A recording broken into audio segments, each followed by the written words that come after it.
সুপ্রিয় দর্শক, সবাইকে আমন্ত্রণ দ্য ডেইলি ক্যাম্পাসের সরাসরি সম্প্রচারে। দর্শক, এমপিওভুক্ত শিক্ষাকে জাতীয়করণ করার দাবিতে শিক্ষকরা পদযাত্রা শুরু করেছে।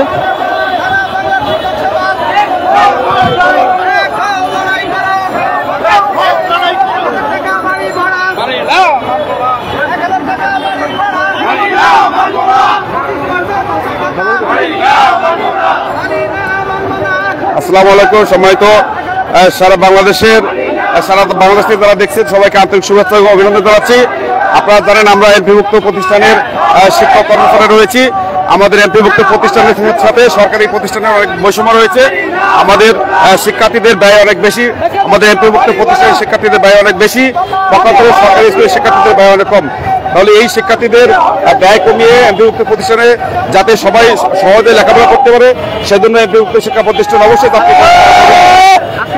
আর আজকে আমরা প্রেস ক্লাব থেকে লং মার্চ করে আমরা পর্বতে ঘুরে এসে আমরা আজকে আবার এই আমাদের মঞ্চে বসে যাব। আগামী মঙ্গলবারে আমাদের কর্মসূচি আছে। সারা বাংলাদেশের শিক্ষক, অভিভাবক, শিক্ষার্থী সবাই ঢাকা শহরে চলে আসবে এবং আমাদের যে দাবি, এই ন্যায্য দাবিটা আমরা অবশ্যই মাননীয় শিক্ষা উপদেষ্টা মহোদয় সহ প্রধান উপদেষ্টা এবং কর্মকর্তা যারা আছেন আমরা বলবো আপনারা আমাদের দাবি মেনে নিন। তা না হলে আগামী মঙ্গলবার সারা বাংলাদেশ থেকে 5.5 লক্ষ এমপিভুক্ত শিক্ষক কর্মচারীরা আসবে, শিক্ষার্থীরা আসবে, শিক্ষকরা আসবে। এই ঢাকা শহর অচল হয়ে যাবে। এই ঢাকা শহর অচল হয়ে যাওয়ার আগেই আমাদের দাবিটা মেনে নিন। তাহলে যদি বিরূপ পরিস্থিতি তৈরি হয় তার দায় কিন্তু শিক্ষা মন্ত্রণালয়ের কর্মকর্তা সহ বাকি যারা আছে তাদেরকে এই দায় বহন করতে হবে। সুপ্রিয় দর্শক, আপনারা শুনলেন এক আন্দোলনরত শিক্ষকের বক্তব্য। তারা আজকে পদযাত্রা শুরু করেছেন ঢাকা প্রেস ক্লাব থেকে, জাতীয় প্রেস ক্লাব থেকে পল্টনের উদ্দেশ্যে তারা পদযাত্রা শুরু করেছেন। এই পদযাত্রা শেষে আবারও তারা জাতীয় প্রেস ক্লাবের সামনে অবস্থান কর্মসূচি পালন করবেন।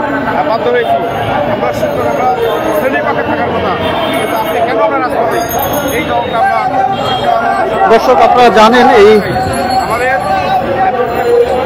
শিক্ষকরা, এমপিওভুক্ত শিক্ষকরা তাদের প্রতিষ্ঠানকে জাতীয়করণ করার দাবিতে প্রেস ক্লাবে অবস্থান কর্মসূচি এবং বিভিন্ন সময় পদযাত্রা করে আসছে। তাদের অধিকার এবং বেতন ভাতার যে বৈষম্য সেটি দূরীকরণের জন্য তারা বিভিন্নভাবে সরকারের নজরে তাদের দাবিগুলো তুলে ধরার জন্য চেষ্টা করে। তারই ধারাবাহিকতা আজকে তাদের এই পদযাত্রা।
প্রেস ক্লাব অভিমুখী থেকে আমরা প্রেস ক্লাব থেকে শুরু করে সচিবালয় অভিমুখী যাত্রা করে আমরা পুনরায় আবার ফিরে আসবো। আজকের কর্মসূচিটা অত্যন্ত শান্তিপূর্ণ হবে এবং যারা আমাদের দাবি মানার পক্ষে তাদের প্রতিনিধি আমাদের মৌখিক একটি আশ্বাস দিয়েছেন। শুধুমাত্র লিখিত আশ্বাস যে বন্ধ না দিবে সে বন্ধ আমরা মাঝে অবস্থান করবো। কোনো ধরনের বিশৃঙ্খলা কিংবা কোনো ধরনের কর্মসূচি আমরা এখন হাতে নিচ্ছি না। আমরা সোমবার বন্ধ সময় দিচ্ছি। সোমবার বন্ধ না হলে জাতীয়করণ প্রত্যাশী জোটের পক্ষ থেকে মঙ্গলবার যমুনা অভিমুখী পদযাত্রা অনুষ্ঠিত হবে। আমাদের পরিবার পরিজন সবাইকে নিয়ে আমরা আমাদের ছাত্র পরিবার সহ দেশবাসীকে নিয়ে আমরা যমুনা অভিমুখী মঙ্গলবার 12:30টার সময় আমরা অভিযান করব। সচিবালয় গেছিল, আমরা তখন বাধার সম্মুখীন হয়েছিলাম। এই বাধার সম্মুখীন হওয়ার কারণে আমরা আমাদের 6 জন প্রতিনিধিকে সচিবালয়ে দেওয়া হয়েছিল, তাদের মৌখিক আশ্বাস দিয়েছিল, কিন্তু আশ্বাসের এখনো পূর্ণ বাস্তবায়ন না হওয়ায় আমরা সোমবার বন্ধ অপেক্ষা করে মঙ্গলবার পুনরায় আবার এই সচিবালয়ের অভিমুখী পদযাত্রা করব। দর্শক, আপনারা শুনলেন এর আগেও তারা তাদের প্রতিনিধি দল সচিবালয়ে গেলেও তাদের প্রত্যাশিত ফল না পাওয়াতে আজকে তারা আবারও একটি পদযাত্রার আয়োজন করে, যে পদযাত্রা পল্টন হয়ে সচিবালয়ের গেট পর্যন্ত, তারপরে আবার হয়তোবা তারা প্রেস ক্লাবে অবস্থান দিবে।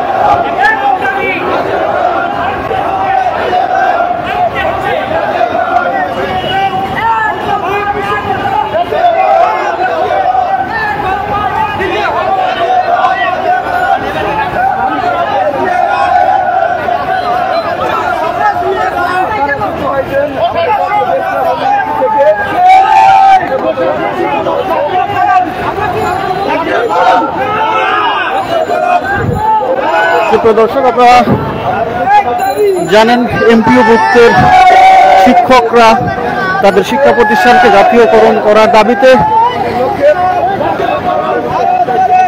ঢাকা জাতীয় প্রেস ক্লাবে অবস্থান করছিল। যে অবস্থান কর্মসূচি আজকে একটি পদযাত্রায় রূপ নেয়।